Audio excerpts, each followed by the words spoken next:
В России резко возросло число заболевших коронавирусом. Повторен рекорд по числу умерших. Во второй раз с начала пандемии за сутки в стране скончались 820 человек. Суточный прирост заболевших коронавирусом в Чувашской республике составил 77 человек. 8 человек не справились с болезнью.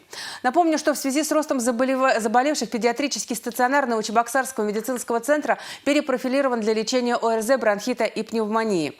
И все же самый эффективный способ борьбы с опасным вирусом – вакцинация, считают врачи Чувашии. Нам часто задают вопрос, что у меня есть антитела, допустим, я уже привился один раз и больше не хочет человек прививаться. Вот хочется отметить, что вирус постоянно мутирует. И учитывая постоянную мутацию вируса, ученые также вносят изменения в состав вакцины. Поэтому тем, кто привился в прошлом году и кто болел в прошлом году, мы все-таки рекомендуем прививаться повторно, несмотря на наличие антител.